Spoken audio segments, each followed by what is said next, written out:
नमस्कार, स्वागत है आप सभी का। मैं हूं कृतिका और देश का सबसे भरोसेमंद चैनल डीडी न्यूज पर लेकर हाजिर हूं आपका अपना पसंदीदा शो खबरों का सरपंच न्यूज पंच। और इस कार्यक्रम के जरिए हम आप तक हर रोज वो तमाम खबरें पहुंचाते हैं जिन पर रहती है हम सभी की नजर। लेकिन न्यूज पंच में सिर्फ खबर नहीं होती, बल्कि होती है हर खबर की पूरी पड़ताल। तथ्य और आंकड़ों के जरिए आपको समझाते खबर का हर एक बिंदु। और आज न्यूज पंच के जरिए जिन प्रमुख खबरों की करेंगे हम बात, जानेंगे विस्तार से उस खबर के बारे में अपने संवाददाता से। सबसे पहले एक नजर उन महत्वपूर्ण खबरों पर। तो टॉप लाइन्स में सबसे पहले बात होगी अश्लीलता पर चला चाबुक। तो अश्लीलता पर ये चाबुक चलता हुआ नजर आया। जी हां, कई सारी एप्स को इस वक्त बैन कर दिया गया है। जो एप्स सॉफ्ट पॉर्न दिखाती थी उन सभी एप्स को इस वक्त बैन किया गया। आखिर इस सूची में कौन कौन सी ऐप शामिल है और क्या कारण है, बताएंगे इस खबर के बारे में विस्तार से आपको। लेकिन इसके साथ ही जो दूसरी प्रमुख खबर है उसका भी रुख कर लेते हैं, जहां आपको बता दें कि प्रधानमंत्री नरेंद्र मोदी ने एक और नया कीर्तिमान हासिल कर लिया और इंदिरा गांधी को इसमें पछाड़ दिया है, एक नया रिकॉर्ड बनाया है। और अब वो सबसे ज्यादा समय तक रहने वाले प्रधानमंत्री दूसरे नंबर पर इस वक्त आ चुके हैं। तो बताएंगे इस खबर के बारे में भी आपको। इसके साथ ही जो तीसरी प्रमुख खबर है वो है बिहार से जुड़ी, जहां एसआईआर पर इस वक्त रार मची हुई है। लगातार एसआईआर का मामला जो है वो बढ़ता हुआ नजर आ रहा है। विपक्ष की तरफ से लगातार विरोध किया जा रहा है, लेकिन जहां विपक्ष के बड़े बड़े नेता विरोध कर रहे हैं, वहीं दूसरी तरफ अगर हम देखें तो जो उनकी पार्टी के ही बीएलए हैं, बूथ लेवल एजेंट, उनमें से किसी ने भी शिकायत दर्ज नहीं कराई है। बताएंगे इस खबर के बारे में भी विस्तार से आपको। लेकिन इसके साथ ही चौथी प्रमुख खबर अंतर्राष्ट्रीय जगत से जुड़ी हुई, जहां आपको बता दें कि मंदिर पर कंबोडिया और थाईलैंड इस वक्त भिड़े हुए हैं। आखिर क्यों दोनों की तरफ से तोप और गोले ये चल रहे हैं, क्यों फायरिंग की जा रही है, इस मंदिर को लेकर क्या है पूरा विवाद, बताएंगे इस खबर के बारे में भी विस्तार से आपको। तो चलिए शुरुआत कर लेते हैं न्यूज पंच की आज की प्रमुख और पहली खबर के साथ, जो अब से कुछ ही देर पहले आई है, जहां आपको बता दें कि आपत्तिजनक और अश्लील कंटेंट पर सरकार की तरफ से ये बड़ा एक्शन इस वक्त लिया गया है। जहां उल्लू और एएलटीटी, देसी फ्लिक्स जैसे करीब 25 ओटीटी एप्लीकेशंस हैं जिन पर इस वक्त बैन लगाया गया है। एडल्ट सामग्री प्रसारित करने की शिकायत पर यह बड़ी कार्रवाई सरकार की तरफ से इस वक्त की गई है। केंद्र की तरफ से ये बड़ी कार्रवाई की गई और सरकार को लगातार इन एप्लीकेशंस को लेकर के शिकायतें मिल रही थी और मंत्रालय की तरफ से ये बड़ा एक्शन इन सभी वेबसाइट्स, इन सभी एप्लीकेशंस को लेकर लिया गया है और वेबसाइट और एप्स को इस वक्त ब्लॉक करने का निर्देश दिया गया है। कार्रवाई करने से पहले विशेषज्ञों से भी हालांकि इस चीज को लेकर परामर्श किया गया है और कुल 25 ऐप्स हैं जिनको इस वक्त बैन किया गया है। बैन करने के निर्देश केंद्र सरकार की तरफ से दिए गए हैं। आखिर कौन कौन सी वो एप्लीकेशंस हैं, एक नजर उस पर भी डाल लेते हैं। सबसे पहले आपको बताते हैं ऑल्ट, एएलटीटी, उल्लू app, big shots app, big और शॉर्ट्स ऐप, नवरस लाइट, बूमैक्स और देसी फ्लिक्स, ये तमाम वो एप्लीकेशंस हैं जिनको इस वक्त बैन किया गया है सरकार की तरफ से। तो कुल 25 ऐप हैं। इसके अलावा गुलाब ऐप है, कंगन app, bull app, look entertainment, wow entertainment, इसके साथ ही जलवा ऐप, इन सभी को भी बैन करने की ये कार्रवाई केंद्र सरकार की तरफ से की गई है। इसके अलावा हिट प्राइम की अगर बात करें तो उसे भी बैन करने की बात कही गई है। फैनियो की बात की गई है, शो एक्स है, उस ऐप को भी बैन करने की बात सरकार की तरफ से सीधे तौर पर यह बड़ा एक्शन लिया गया है। इसके अलावा सोल टॉकीज है, अड्डा टीवी और साथ ही हॉट एक्स वीआईपी, इनको भी इस सूची में शामिल किया गया है। तो कुल ये 25 ऐप हैं जिन पर इस वक्त ये चाबुक चलता हुआ नजर आया। केंद्र सरकार की तरफ से ये बड़ा एक्शन लिया गया है और इन सभी ऐप्स के जरिए सॉफ्ट पॉर्न दिखाया जाता था और केंद्र सरकार के पास में जब काफी सारी शिकायतें आई तब ये बड़ा एक्शन लिया गया है। इसके साथ ही हलचल ऐप है, मूड एक्स है और इसके साथ ही न्योन एक्स वीआईपी, फ्यूजी, मोजीफ्लिक्स, ट्राईफ्लिक्स, तो ये तमाम वो एप्लीकेशंस जिन पर ये बड़ी कार्रवाई इस वक्त की गई है। इसी पर ताजा अपडेट लेते हैं। हमारे साथ हमारे सहयोगी शैलेंद्र इस वक्त जुड़ रहे हैं, सीधा उन्हीं का रुख करेंगे। शैलेंद्र, क्या कुछ ताजा अपडेट है आपके पास में? केंद्र सरकार को लगातार इन एप्लीकेशंस के लिए शिकायतें मिल रही थी जिसके बाद में ये बड़ा एक्शन लिया गया है। वेबसाइट है जिनको बैन करने की कार्रवाई की गई है। सूचना प्रसारण मंत्रालय, आईटी मंत्रालय और गृह मंत्रालय को इस तरह की तमाम शिकायतें मिल रही थी। इन ऐप के जरिए, दरअसल लाइव स्ट्रीमिंग के जरिए जो एडल्ट कंटेंट है, जो पोर्नोग्राफी है, वो एक तरह से परोसी जा रही है और ये बहुत गंभीर शिकायतें थी और इसको बहुत संज्ञान में लिया गया था और ये माना गया था कि इस तरह के जो पोर्न कंटेंट है, आपत्तिजनक कंटेंट है, उनमें जो इंटरमीडियरी है उनकी एक जिम्मेदारी है कि वो इस बात को सुनिश्चित करें कि उनके प्लेटफॉर्म पर इस तरह के कंटेंट ना जाए। लेकिन हमने देखा कि बहुत सारे ऐसे ऐप बन गए और उन्हें उनका सब्सक्रिप्शन के जरिए लोग इस तरह के एडल्ट कंटेंट या फिर आपत्तिजनक और अश्लील कंटेंट देख सकते थे। तो ये बड़ी गंभीर चिंता का विषय बन गया कि आखिर किस तरह से ये इंटरनेट के जरिए ये पोर्नोग्राफी वाले कंटेंट परोसे जा रहे हैं और इस पर कार्रवाई की जानी चाहिए। इस तरह की तमाम शिकायतें मिली, अनुरोध मिला और उस पर विचार विमर्श करके ये फैसला केंद्र सरकार की तरफ से लिया गया है। तमाम जो महत्वपूर्ण मंत्रालय हैं उनके साथ विचार विमर्श किया गया और हम जानते हैं कि शिकायतों की तो एक फेहरिस्त थी। आप सोशल मीडिया पर देखें तो तमाम लोग इसकी शिकायत करते थे कि इस तरह के कंटेंट बिखरे पड़े हैं और आमतौर पर ये इंटरमीडियरी की जिम्मेदारी होती है कि जब कोई एडल्ट कंटेंट या पोर्नोग्राफी कंटेंट उनके प्लेटफॉर्म पर हो तो वो तय नियमों के तहत हटाएं। लेकिन हमने देखा कि पिछले कुछ वर्षों में इस तरह के ऐप बनाए गए जहां पर एडल्ट कंटेंट की, पोर्नोग्राफी कंटेंट की भरमार हो गई और जो कतई उचित नहीं था। तो ये एक बड़ी कार्रवाई है और जिसकी ये जरूरत महसूस की गई, जो आज हम जानते हैं कि ये 2 दिन पहले इस बारे में एक पत्र लिखा गया था और आज ये खबर आई है कि ये बड़ा फैसला किया गया है। 25 ऐसे ऐप को बैन कर दिया गया है, यानी अब वो भविष्य में नहीं दिखेंगे या उन ऐप को आप डाउनलोड करके जो पोर्नोग्राफी कंटेंट वो दिखाते थे वो नहीं दिखा। चलिए, बहुत बहुत शुक्रिया शैलेंद्र, तमाम जानकारी और अपडेट्स हमारे साथ इस खबर से जुड़े हुए साझा करने के लिए। आप बने रहिए हमारे साथ, आगे और भी तमाम अन्य खबरों पर आपसे अपडेट्स लेंगे। और इसी के साथ चलिए अब अगली महत्वपूर्ण खबर का रुख कर लेते हैं, जहां आपको बता दें कि लंबी राजनीतिक यात्रा में कई कीर्तिमान अपने नाम कर चुके प्रधानमंत्री नरेंद्र मोदी के खाते में अब एक और नया रिकॉर्ड जुड़ चुका है। आज शुक्रवार 25 जुलाई को प्रधानमंत्री के रूप में कार्यकाल के 4078 दिन पूरे करने के साथ ही उन्होंने पूर्व प्रधानमंत्री इंदिरा गांधी को पीछे छोड़ दिया है और सबसे लंबे समय तक रहने वाले भारत के दूसरे प्रधानमंत्री बन चुके हैं। अब पीएम मोदी से आगे सिर्फ देश के पहले प्रधानमंत्री रहे जवाहरलाल नेहरू हैं। इसके साथ ही प्रधानमंत्री मोदी राज्य और केंद्र मिलाकर लगातार 24 वर्षों तक सरकार का नेतृत्व कर चुके हैं, जो सभी प्रधानमंत्रियों के बीच एक नया रिकॉर्ड है। नरेंद्र मोदी भारत के एकमात्र ऐसे नेता हैं जिन्होंने एक ही पार्टी के प्रतिनिधि के रूप में लगातार 6 बड़े चुनावों में ऐतिहासिक जीत भी दर्ज की है, जिसमें गुजरात विधानसभा चुनावों में अगर हम देखें तो साल 2002, 2007 और फिर 2012 और उसके बाद में देशव्यापी आम चुनाव यानी कि लोकसभा के चुनावों में 2014, 2019 और फिर 2024 में। और इसी पर आज करेंगे चर्चा अपने संवाददाता से, लेकिन उससे पहले आपको दिखाते हैं प्रधानमंत्री नरेंद्र मोदी का यह नया कीर्तिमान 4077 दिनों का रिकॉर्ड किया पार।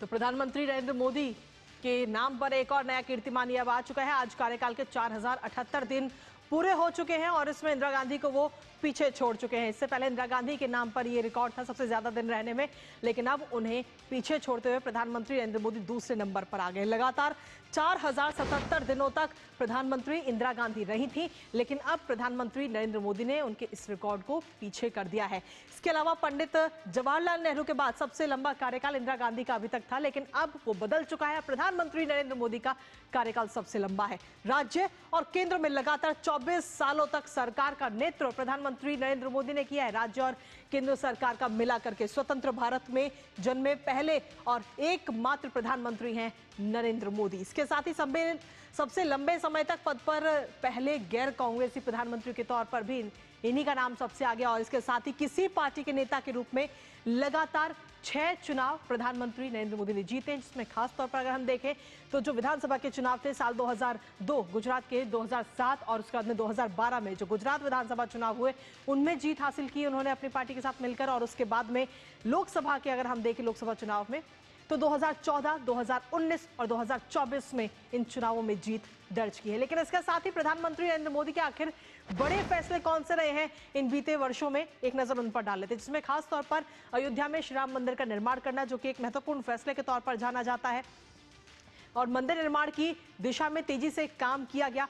इसके अलावा अगर दूसरा फैसले पर अगर हम नजर डालें तो वह 3 तलाक, जहां मुस्लिम महिलाओं को 3 तलाक के दंश से आजादी दिलाई गई, कुप्रथा समाप्त करके सजा का प्रावधान किया गया और ये कहीं ना कहीं एक बड़े फैसले और बड़े बदलाव के तौर पर भी देखा जाता है। इसके बाद आता है अनुच्छेद 370, यानी जम्मू कश्मीर में अनुच्छेद 370 की समाप्ति करना, जिसे पहले की सरकारें बिल्कुल नामुमकिन बताती थी। विशेष दर्जा खत्म किया गया, केंद्र शासित राज्य जम्मू कश्मीर को बनाया गया।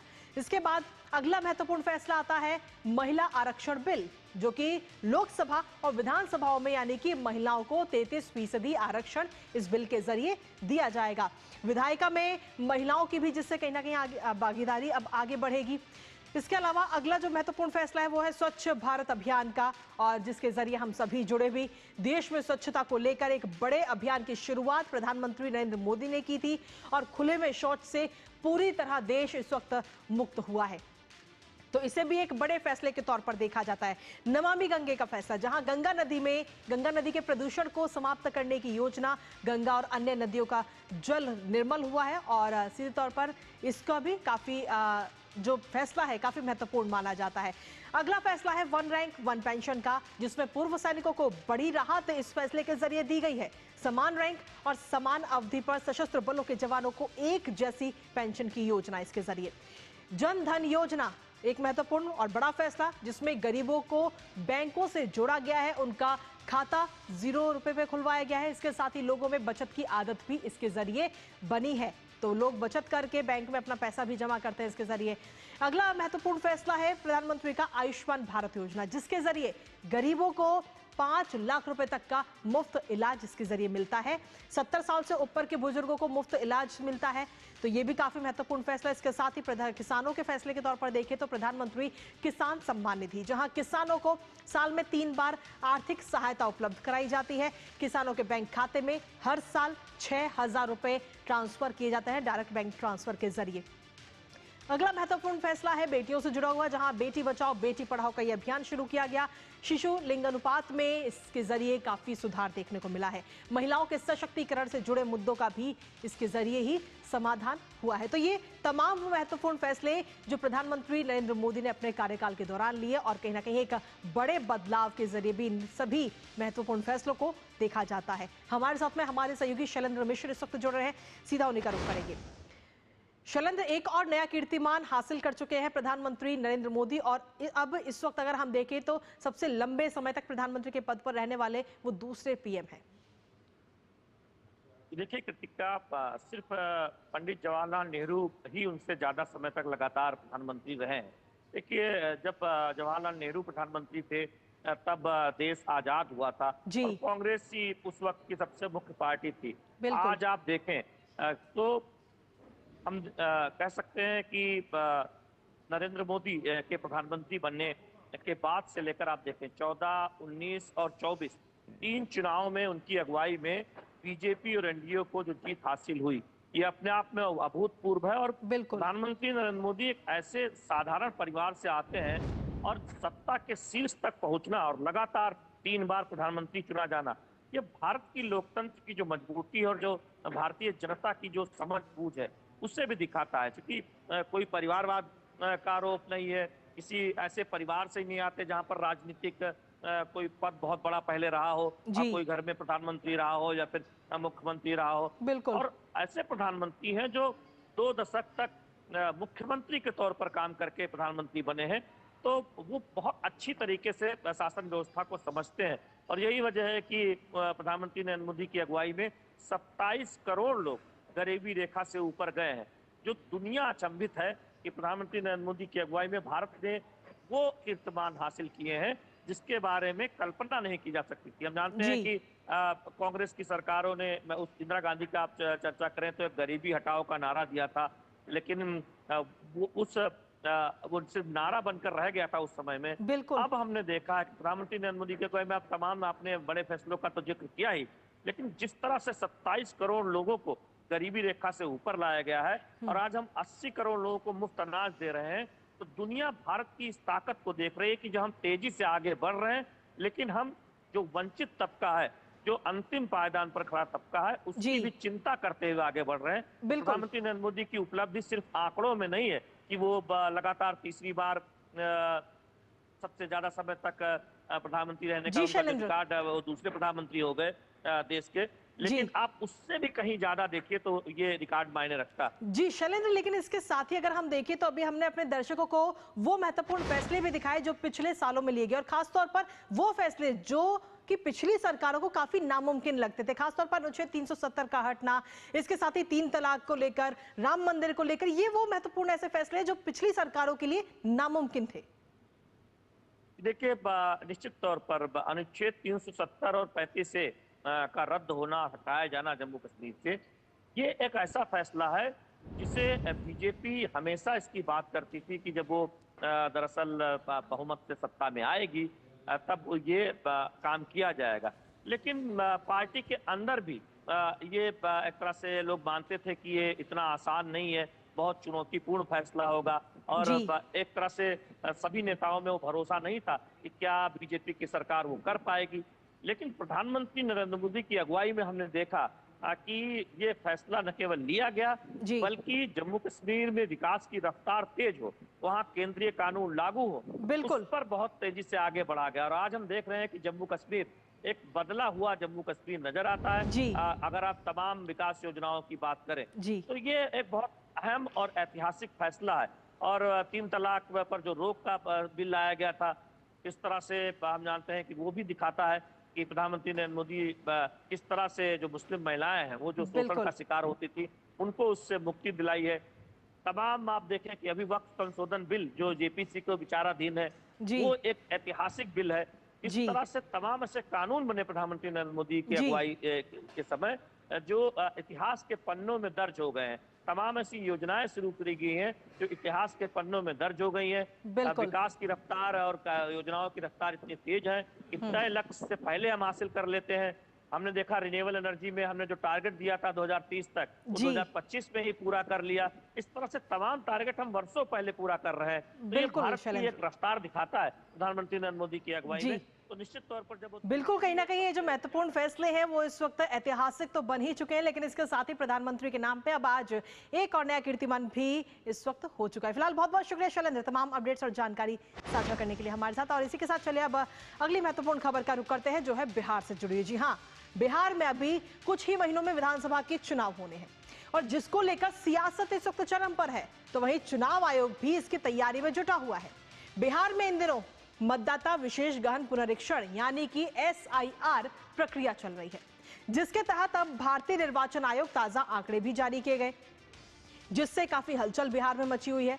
दरअसल इन आंकड़ों के मुताबिक बिहार में 52 लाख से ज्यादा मतदाताओं के नाम 1 अगस्त को जारी होने वाली ड्राफ्ट मतदाता सूची में नहीं होंगे। हालांकि अगर किसी का नाम गलती से भी इस सूची से हट गया है तो उसे जुड़वाने के लिए 1 महीने का समय भी दिया गया है। जहां एक तरफ ये आंकड़े सामने आए तो वहीं दूसरी तरफ बिहार विधानसभा से लेकर संसद भवन तक विपक्ष SIR के विरोध में प्रदर्शन कर रहा है। और हैरानी वाली बात यह है कि ये विरोध केवल राजनीतिक दलों के बड़े नेता ही कर रहे हैं।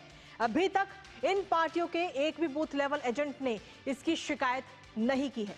करेंगे चर्चा अपने संवाददाता से, लेकिन उससे पहले आपको दिखाते हैं पटना से दिल्ली तक हंगामे की तस्वीर।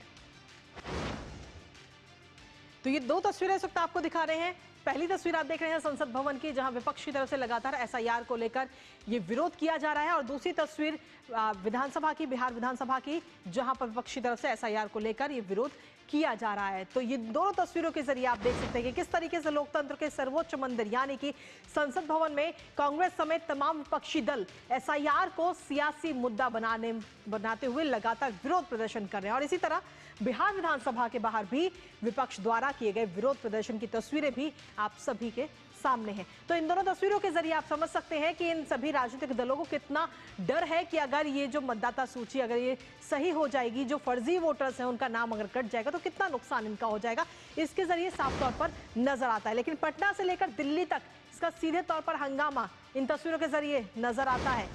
साथ ही आपको बता दें कि RJD और कांग्रेस और इसके साथ ही जो छोटे मोटे राजनीतिक दल हैं वहां पर विपक्ष के, उसमें 56,000 BLA शामिल हैं, यानी कि BLA मतलब बूथ लेवल एजेंट।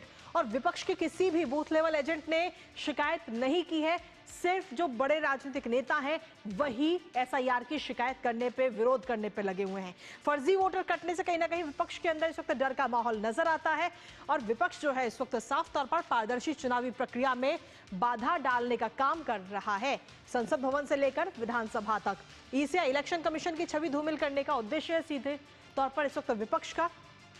और इसीलिए संसद भवन से लेकर यानी कि दिल्ली से लेकर पटना तक इस तरीके का ये विरोध प्रदर्शन की तस्वीरें सामने आ रही है। लेकिन इसके साथ ही हाल ही में जो आंकड़े चुनाव आयोग की तरफ से जारी किए गए उनसे एक चीज और साफ होती है। बड़े खुलासे इसके जरिए हुए, जिसमें आपको बता दें कि 24 जून से ये पूरी प्रक्रिया जो है वो जारी हुई थी, जिसमें कहा गया कि कोई भी मतदाता जो पात्र मतदाता है वो नहीं छूटेगा।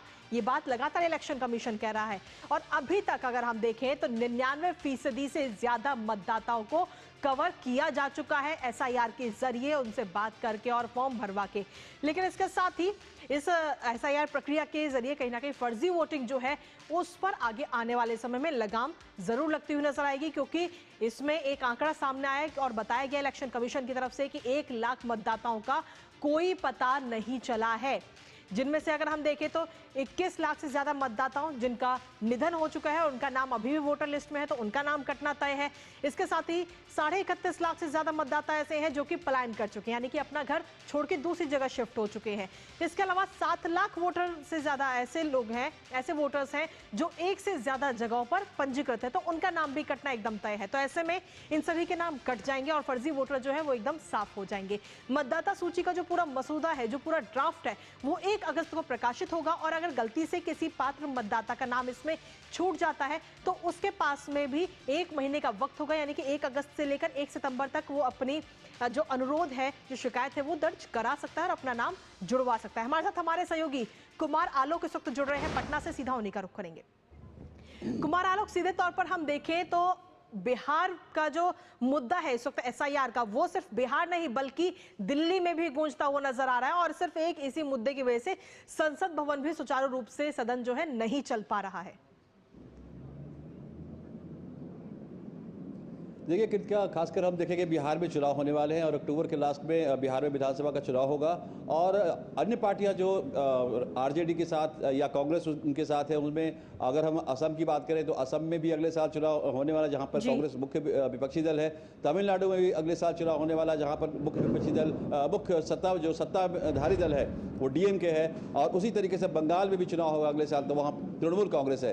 तो ये सारे दल इकट्ठा होकर के एक तरह से प्रेशर बनाने की कोशिश कर रहे हैं, चुनाव आयोग पर प्रेशर बनाने की कोशिश कर रहे हैं, सरकार पर प्रेशर बनाने की कोशिश कर रहे हैं और संसद और विधानसभा के जरिए ये जताने की कोशिश कर रहे हैं कि हमारे प्रेशर में आए चुनाव आयोग। लेकिन चुनाव आयोग ने जिस तरीके से जितनी तेजी और तत्परता के साथ ये सारी, आपने देखा कि डेथ हो गया है, यानी 2003 से लेकर के 2025 तक का जो समय है, यानी आप 22 सालों में जो 21 लाख मृत पाए गए हैं और इसके अलावा बड़ी संख्या में लोग यहाँ से दूसरे जगह पर शिफ्ट हुए हैं। 31 लाख के करीब वो संख्या है। 7 लाख की जो संख्या है वो उनका है कि वो यहाँ भी है और वहां भी, यानी 2 जगह 3 जगह उनका मतदाता सूची में नाम है। तो ये बहुत बड़ी संख्या है और इसको लेकर के सबसे बड़ी बात है कृतिका की आप देखेंगे बिहार का जो सीमांचल क्षेत्र है, सीमांचल यानी किशनगंज हो गया, कटिहार हो गया, पूर्णिया हो गया, तो इन एरियाज में बांग्लादेशी घुसपैठी ऐसा कहा जाता है कि बड़ी संख्या में उनको आधार कार्ड बनाया गया था और बड़ी संख्या में उनका मतदाता सूची में उनका नाम डाला गया था।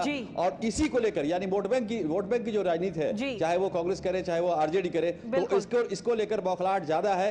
दूसरी बात है कि नेपाल के भी काफी संख्या में लोग यहाँ पर हैं जो इंडिया में वोटर हैं। तो इन सारी कवायद को एक प्रश्न में और कहना चाहूंगा, एक उत्तर और मैं देना चाहूंगा कि कल जब बिहार विधानसभा में हंगामा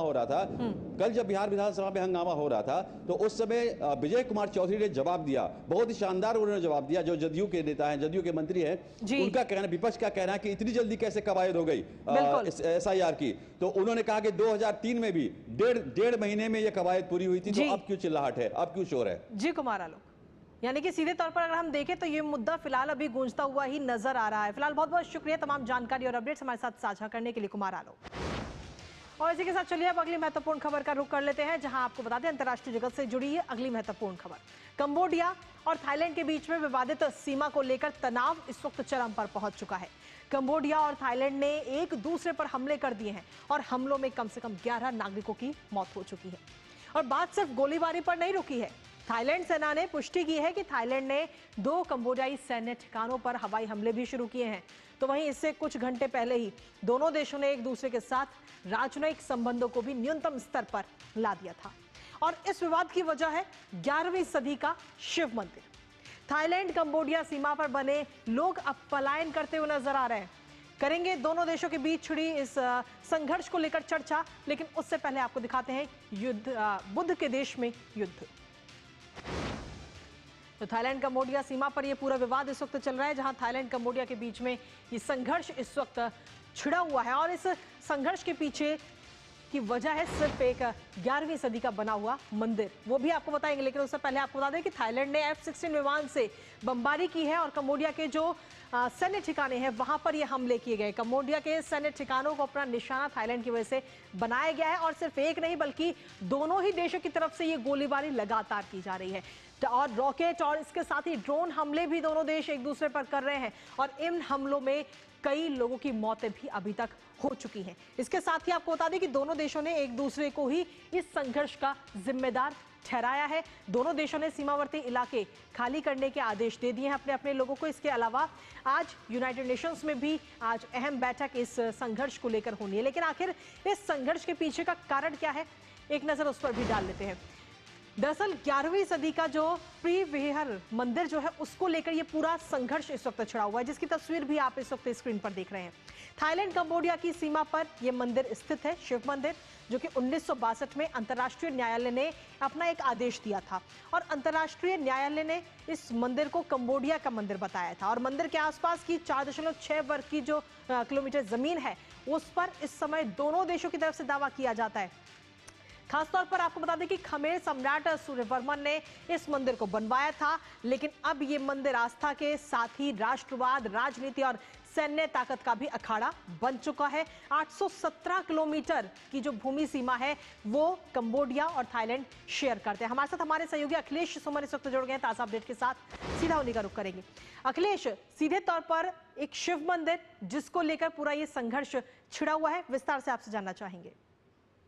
देखिए, निश्चित तौर पे एक बहुत ही कह सकते हैं कि आश्चर्यजनक बात है कि मंदिर मस्जिद जो भी है, गुरुद्वारे सब जो है वो जनता को जोड़ने के लिए होते हैं और खास करके कंबोडिया और थाईलैंड जो दोनों एक ही तरीके के धार्मिक विचार वाले हैं, उनके बीच में इस तरह का विवाद 1962 से ही चला आ रहा है। और 1962 में जब इंटरनेशनल कोर्ट ऑफ जस्टिस ने कह दिया था कि ये जो मंदिर है, यह मंदिर जो पहाड़ की चोटी पे बना हुआ था, ये मंदिर जो है कंबोडिया के हिस्से में जाना चाहिए और कंबोडिया को दिया गया। लेकिन उसके बाद 2008 में उसे यूनेस्को में शामिल कर दिया गया। यूनेस्को में शामिल करने के बाद स्थिति थोड़ी सी विकट हो गई, लेकिन थाईलैंड ने कहा कि ठीक है, ये मंदिर कंबोडिया का है, लेकिन इसके आसपास की जमीन जो है वो हमारी है। अब इस पे विवाद हुआ। उसके बाद फिर इंटरनेशनल कोर्ट जस्टिस में दूसरी बार जब मामला गया तो उसने कहा कि नहीं, ये जमीन भी कंबोडिया की है, तो जमीन भी कंबोडिया की हो गई। कंबोडिया ने उसके बाद उसके चारों तरफ लैंड माइन बिछा दिए ताकि थाईलैंड के सैनिक है या थाईलैंड का कोई अनधिकृत उसमें प्रवेश न कर पाए। और इसके कारण जो है वो दोनों देशों के बीच लगातार तनाव बना रहा। मई में भी, इस साल मई में काफी गोलीबारी हुई दोनों देशों के बीच में। अभी क्या हुआ कि अभी 23 जुलाई को हुआ क्या कि उस लैंड माइन से थाईलैंड का एक सैनिक मारा गया। अब उसके बाद थाईलैंड ने इस पे बदले की कार्रवाई शुरू हुई और दोनों देशों के बीच में गोलीबारी शुरू हुई। तुरंत ही दोनों देशों ने क्या किया, थाईलैंड ने पहले कंबोडिया के राजदूत को हटाया, कंबोडिया ने फिर थाईलैंड के राजदूत को हटाया। तो इस तरीके से ये तनाव एक ऐसी स्थिति में पहुंच गया है जो कि जिसका अभी कोई उपाय नहीं नजर आ रहा है। अमेरिका ने कहा कि हम इसमें हस्तक्षेप करते हैं, हम आपके बीच बचाव करते हैं। थाईलैंड ने कहा कि नहीं, कोई हस्तक्षेप नहीं होगा, कोई बीच बचाव नहीं होगा। उसके बाद आसियान ने कहा कि आसियान के अभी सेक्रेटरी जनरल आसियान की अध्यक्षता जो है अभी मलेशिया के पास है, उसने कहा कि हम बीच बचाव करते हैं आप लोगों के बीच में। थाईलैंड ने उसे भी ठुकरा दिया। अब कंबोडिया का कहना है कि यूनाइटेड नेशंस सिक्योरिटी काउंसिल में अपील करेगा और वहां पे इस मामले को उठवाने की कोशिश करेगा। तो यहाँ पे आके ये मामला फंसा हुआ है और अब देखना है कि आगे आने वाले दिनों में किस तरीके से थाईलैंड और कंबोडिया इस बात में मानते हैं, क्योंकि दोनों देशों के नागरिक इससे प्रभावित हो रहे हैं। तकरीबन 1 लाख से ज्यादा लोग इवैक्यूएट हुए हैं थाईलैंड की तरफ और फिर कंबोडिया की तरफ भी बहुत बड़ी संख्या में लोगों को। बिल्कुल अखिलेश, क्योंकि कहीं ना कहीं सीधे तौर पर देखें तो इन दोनों देशों के संघर्ष का जो सीधा असर है वो पड़ रहा है वहां पर रहने वाले नागरिकों पर, जो लगातार पलायन कर रहे हैं और सुरक्षित स्थानों पर जाते हुए भी नजर आ रहे हैं, जिसकी तस्वीरें भी हम अपने दर्शकों को दिखा रहे हैं। फिलहाल बहुत बहुत शुक्रिया अखिलेश, तमाम जानकारी हमारे साथ साझा करने के लिए, इस खबर से जुड़ी हुई। तो सीधे तौर पर थाईलैंड और कंबोडिया के बीच छिड़ा ये संघर्ष आखिर आगे और कहां तक जाएगा, इस पर नजर हमारी लगातार बनी हुई है। लेकिन इसके साथ ही आपको बता दें कि संयुक्त राष्ट्र में आज इस संघर्ष को लेकर महत्वपूर्ण बैठक भी होनी है। क्या कुछ इस बैठक का नतीजा निकलता है, नजर इस पर भी रहेगी। लेकिन इसी के साथ फिलहाल मुझे और हमारी पूरी टीम को दीजिए अनुमति और अब अगली मुलाकात होगी आपसे सीधा सोमवार को सुबह 10:30 बजे। तब तक के लिए मुझे और हमारी टीम को दीजिए अनुमति। नमस्कार।